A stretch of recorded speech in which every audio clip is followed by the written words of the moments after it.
semuanya, perkenalkan nama saya Triwardani Jebua dengan NIM 2402221747 program studi bisnis digital.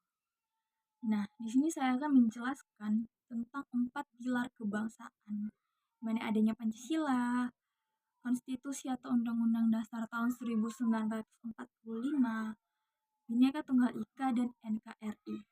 Nah, kita masuk pada bagian yang pertama, yaitu Pancasila. Pancasila sendiri itu merupakan dasar ya dari negara Indonesia dan menjadi fondasi kuat di mana sila-sila yang ada di Pancasila itu menjadi pegangan kita untuk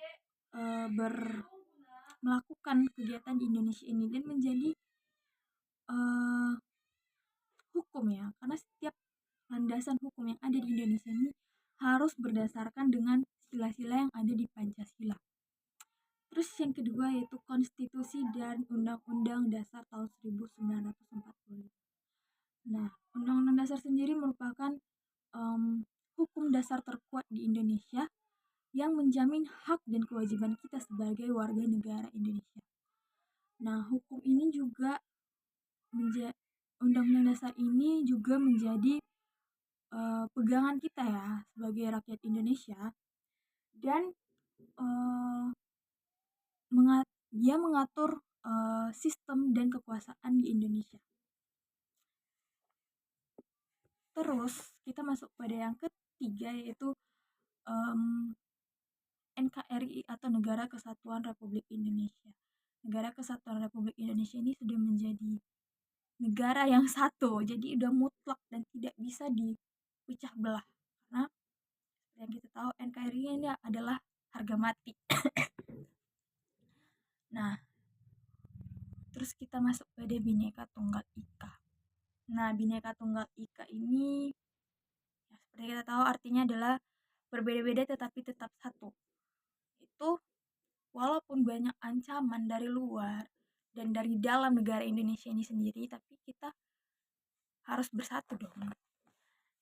Dan banyak ya ancaman-ancaman dari dalam Indonesia seperti intoleransi, diskriminasi itu terjadi tanpa kita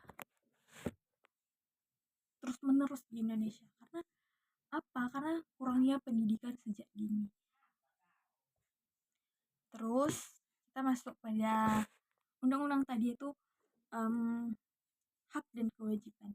Nah, kita memiliki banyak hak dan kewajiban ini berjalan seiringan ya, tidak bisa dipisahkan. Kalau kita mau menuntut hak kita tapi kita lupa bahwa kewajiban kita ini belum kita jalankan. Jadi kalau mau menuntut hak ya jalankan dulu kewajibannya. Mungkin kan kita minta gaji tapi kita belum melakukan pekerjaan seperti itu. Jadi banyak ya hak kita sebagai warga negara Indonesia, seperti contohnya hak berpendapat, hak mendapatkan pendidikan, hak hidup, hak untuk layanan kesehatan. Tapi pada kenyataannya hak itu masih belum bisa sepenuhnya kita dapatkan. Kenapa? Karena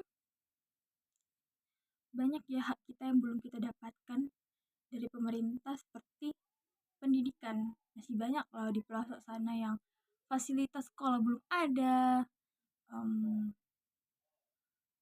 guru yang masih belum memadai, banyak sekali jalan, infrastruktur yang masih belum ada, seperti itu. Jadi masih banyak sekali hak-hak kita yang masih belum kita dapatkan dari pemerintah sendiri. Terus kewajiban, banyak ya kewajiban kita. Kadang kita lupa nih sama kewajiban kita. Kita cuma bisa menuntut hak kita, tapi kita lupa membayar pajak, menjaga kebersihan. Kita lupa akan hal itu. Jadi jalankan kewajiban kita karena itu penting ya. Terus yang kedua adanya korupsi dan integritas. Korupsi ini menjadi ancaman yang sangat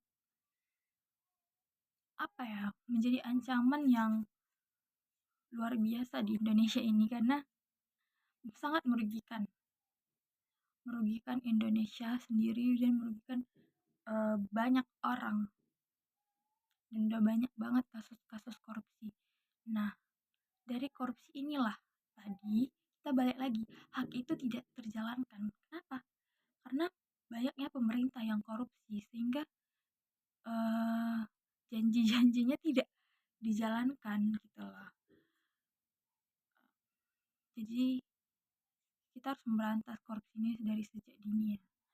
Karena ini sangat merugikan masyarakat, bukan cuma satu dua orang. Dan pada kenyataannya korupsi ini masih terjadi. Kenapa bisa? Karena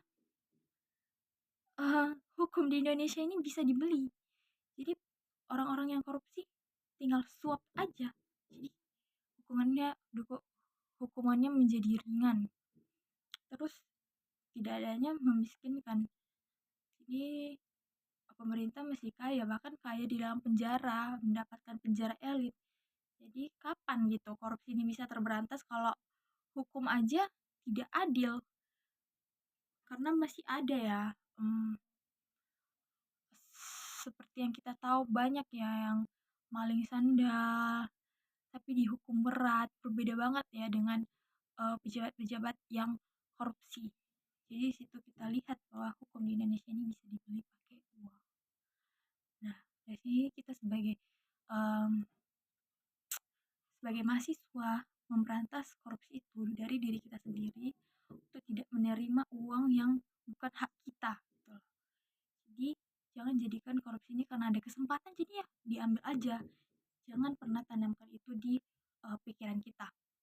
Terus yang ketiga ada radikalisme dan terorisme. Ini terjadi merupakan paham atau ideologi yang menginginkan perubahan secara ekstrim dan mengancam dan dengan cara kekerasan seperti yang terjadi di Bali ya, bom Bali yang terjadi pada tahun 2002 yang membuat korban jiwa hampir 200 jiwa tewas gitu pada bom Bali ini, mengakibatkan masyarakat yang trauma dan takut untuk datang ke tempat wisata.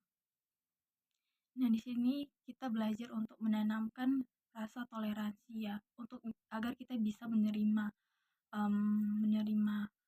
agama orang lain, menerima kepercayaan orang lain, menerima ras dan golongan orang lain.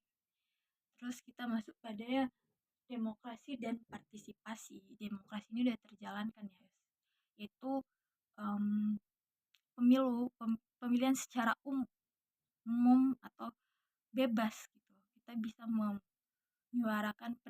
menyuarakan hak kita secara bebas dan terbuka. Partisipasi, apa sih partisipasi? Kita dengan memilih, ikut pemilih, diskusi politik, terus menyampaikan pendapat dan mengikuti organisasi pemerintahan. Jadi kita sebagai masyarakat harus mengikuti itu agar Indonesia tetap aman. Sekian dan terima kasih.